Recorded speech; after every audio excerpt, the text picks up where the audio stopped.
Number 10, Morgaine Le Fay, 40 to 50,000 years old. All right, kicking off the list is none other than Morgaine Le Fay. If that name sounds familiar, you've probably seen her pop up in Justice League Unlimited, casting spells and throwing major "I'll outlive you all" energy.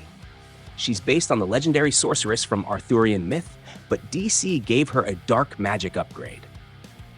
Homegirl is out here summoning demons, controlling kingdoms, and looking eternally young while being older than civilization itself. Like bruh, she was already ancient when the pyramids were under construction. She's basically that mysterious villain who'd say, "I was there when magic was born," and you'd believe her. If she was in anime, she'd totally be that regal, silver-haired antagonist with a tragic love story and a forbidden spellbook. This is Emiverse Anime. Watch this video to the end and hit that subscribe button now. Number 9, Vandal Savage. Next up, we got the one and only Vandal Savage. And no, that's not a rapper's name, even though it low-key sounds fire. Vandal Savage is the OG caveman who got exposed to a mysterious meteor and just never died. This dude's been alive for 50,000 years. That's right.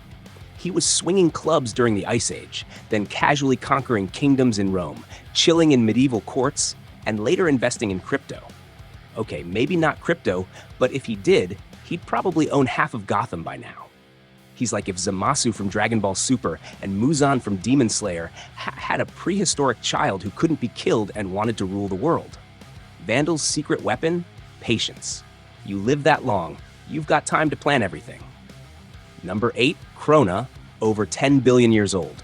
Yo, we're now jumping into the older than the universe territory. Krona is where stuff gets wild. So Krona was a scientist from the planet Maltus, and he basically committed the greatest cosmic no-no. He tried to witness the birth of the universe. That curiosity backfired hard and caused the creation of the multiverse. Imagine peeking into the origin of everything and accidentally breaking it. That's peak anime villain origin story behavior. Krona's the reason we have the multiverse mess in DC. He's like the guy who said, "I just want to see how the machine works," and ended up blowing up reality. Classic Krona. He'd totally be a villain in a space-themed anime like Legend of the Galactic Heroes or Gurren Lagann. Somebody you hate, fear, and low-key respect for just how massive his impact is. Number 7, Eclipso, over 10 billion years old. All right, this one's spicy. Eclipso. Imagine if your favorite edgy anime antihero got possessed by a wrathful god of vengeance. That's Eclipso. This being is so old, he was the original spirit of God's wrath before the Spectre took over the role. Like, this dude used to be Heaven's hitman before getting fired for being too extra. Even the Divine was like, "Chill bro, you're taking this smiting thing too far." He'd totally be the dark, brooding villain that shows up halfway through a shonen anime arc and wipes the floor with the main cast. Also, I swear he gives off heavy Tokyo Ghoul meets Bleach vibes. Pure chaos, with just enough tragic backstory to make you sympathize. Number 6, Phantom Stranger, at least 10 billion years old. You ever meet a character that makes you go, "What are you?" That's Phantom Stranger for you. His origins are super mysterious. Some say he was a fallen angel. Others say he was a man cursed for betraying Jesus. Yes, really. And some think he's just a cosmic anomaly. Either way, he's been around since the universe was a baby, rocking his fedora and dramatic cape like some noir anime side character who knows all the secrets but refuses to explain anything until episode 11. He's literally the "I could stop all of this, but I won't because reasons" kind of guy.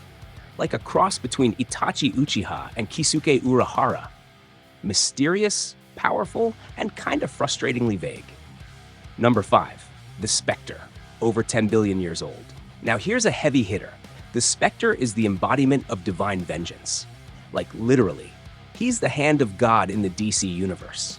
If that doesn't sound like an anime final boss, I don't know what does. Whenever you see a villain being judged with fire, or plagues, or cosmic fury, yeah, that's Spectre. He's got the vibe of Ryuk from Death Note, but if Ryuk actually punished the wicked instead of just watching the drama unfold while eating apples. He's terrifying, unpredictable, and he doesn't really care about human morals. You break the divine law, he brings justice. Full stop. Number 4, Rao, over 10 billion years old. You know Superman? Of course you do. Well, Rao is his god. Yup, but Krypton exploded, they worshipped Rao as their sun god.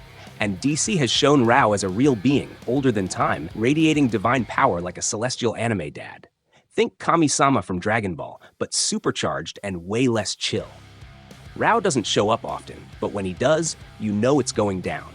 He's got that, I don't need to prove anything, I just am energy. Basically, the anime equivalent of the god that all other gods fear. Number 3. The Endless, Death Dream, etc. Older than the DC universe. Alright, now we're in Neil Gaiman territory. The Endless are some of the coolest, most poetic, and most mysterious characters ever.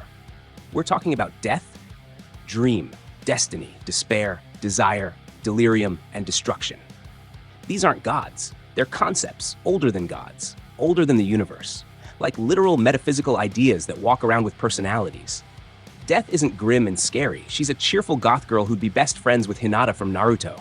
Dream is like Sasuke if he wrote poetry and ran a dream kingdom. You can't kill them. You can't outrun them. They are. Peak anime-style symbolism right here. Number 2, the source. Okay, now we're getting to the divine blueprint of everything, the source. Imagine if every anime universe had one hidden, god-level force controlling reality's code. That's the source. It's behind the source wall, which even gods fear, and it's what gives power to the new gods like Darkseid and Highfather. It's not really a character you can punch or talk to. It just is. Like the Force in Star Wars, but more ancient, more mysterious, and honestly, way cooler. In an anime, this would be the power that the main character only taps into during the final battle, and only after 300 episodes of training and trauma. Number 1, the Presence. And finally, number 1, the Presence. This is literally DC's version of God. Not a god, the God. He created the universe, the multiverse, the angels, the laws of physics, probably anime itself, okay? Maybe not that last one. But who knows? He's appeared in multiple forms, sometimes as a kind old man, sometimes as pure light. Sometimes he speaks through characters like the Spectre or Lucifer. But one thing's for sure, he's untouchable, unknowable, and unbeatably eternal. If anime had a character like the Presence, he'd be the one watching all timelines from beyond the veil, sipping cosmic tea while everything unfolds exactly as he designed. So yeah, that was the top 10 oldest DC characters, anime style. From immortal cavemen to literal gods, the DC universe has some seriously OP characters who could give our favorite anime legends